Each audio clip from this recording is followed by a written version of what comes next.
on here. All right.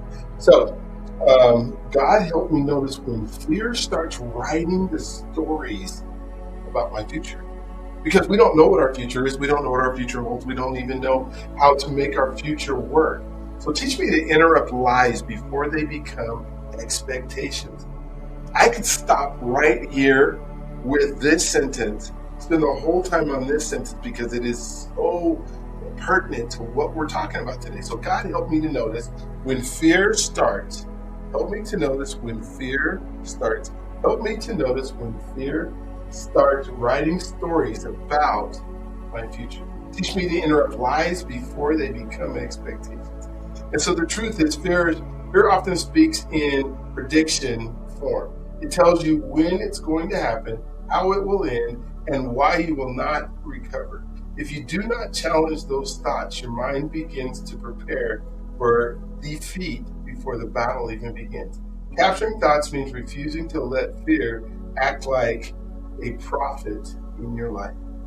So the example here is a person facing uncertainty, keep imagining the worst case scenario outcomes, right? They worry about what could happen, all these outcomes, 7 different timelines. We spend a lot of time in the movie world these days talking about the multiverse, and all the multiverse is these alternative realities that don't exist. And it's great to talk about in story, and you can make those up to make a story about them. But the reality is there's no multiverse. There's no second-sided view of things that are going to happen. What's going to happen to you is going to happen to you, period, right? And so if we think about predicting what's going to happen based on what? Based on what may have happened in the past, maybe we try to do that sometimes, based on what others may have happened or may have done with others that are part of it, I doubt it. There's so many things that you think of that could be part of that past, or part of that, or not part of the past, part of the future that could happen. And we spend more time thinking about this tiger that's going to eat me because I'm speaking, when there really is no tiger at all. So a person facing uncertainty kept imagining the worst case outcome until their body started reacting as if the bad thing had already happened. How many times have we done that? Oh, it already happened, so I guess I don't need to try. Oh, I guess that she doesn't love me because she's not going to love me after she sees what I just did, right? And so I guess she doesn't, so I just accepted that as my truth. And now, therefore, as my truth, it is what has happened, it's what's going to happen. And we don't know that person, right? Because we can't control our future. They slowed down, named the fear, and bought it under truth to find regained balance. And so that's one of the things that is, if we stop doing that, we have the ability for our lives to be much better again. So I remember when I was just dealing with a problem. I was living under the story of fear created around the problem. I was not only thinking about what was happening, I was imagining what else might happen. This is why I wrote this book, right? What could go wrong? How far this might go? And how hard it would be to remove fear.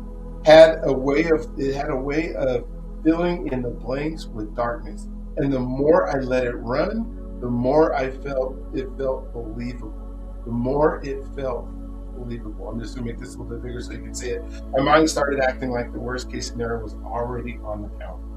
My body got tense, my sleep got lighter, my mood got shorter. What changed me was learning to stop fear mid-sentence. I had to say, that's not the truth.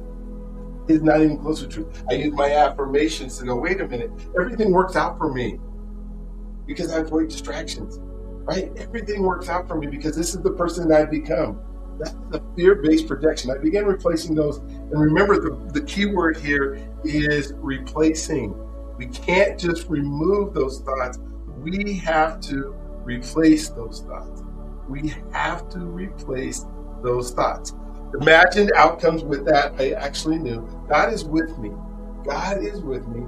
I do not know everything, but I do know I am not alone. I am not without wisdom. I am not without help. The shift did not remove every uncertainty, but it stopped fear from being the narrator of my future. Mind insight. So here, the brain is wired to anticipate danger, right? That is our fear a factor that jumps in and puts our nervous system in a place for fight or flight, right?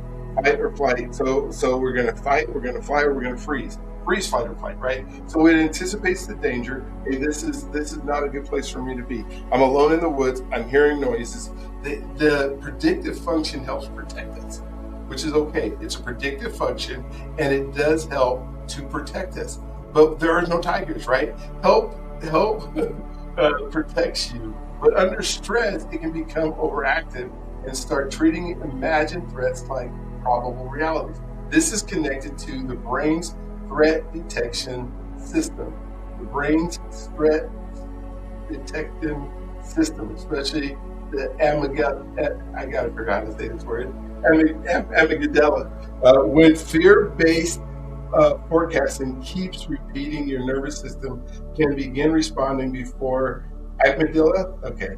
The acting happen. Challenging, fearful predictions helps bring a prefrontal cortex back online. So we got our prefrontal cortex that is helping us, keep rational thought. We need to bring it back online because it goes into the back of our brain where our fear center is, and part of the brain evolved reasoning, perspective, and regulation. Yesterday I talked about intelligence being high when emotions are low. Well, what happens when you get the fear factor, right? Boom, emotions jump up, the scare, the fear, everything jumps onto you. And so we need to reset that scale and bring it back so that our intelligence can come back and we can make rational decisions. So today, fear is loud, but it's not always telling the truth. What future fear have you been treating like that? What future fear have you been treating like that? So write down one fear-based prediction and then write down the truth-based response beside it. I have a whole bunch of exercises in the book. I'll be happy if you're watching this and you want a copy of my book. I'll be happy to send it to you because there's so much in what we're talking about today, that there are exercises that you can do. There are ways of thinking out things that we can take what fear you have been treating like, and then we say it out loud, telling it the truth. So, Father, silence every false story fear is trying to write over my future. Teach me to think with wisdom and not panic. Let's sing. So the blessing today is, may the truth steady your imagination, calm your nervous system, and keep fear from narrating your tomorrow. Here's your questions for today. I'm going to put them in the chat right now. So they'll go right here in the chat. So the questions are, do you think people often mistake fear for discernment? Really good question to kind of ruminate on today. Do you think people often mistake fear for discernment? Well, I'm scared, so I guess that means I shouldn't do it. I'm fearful, so that means God must be telling me something. Really?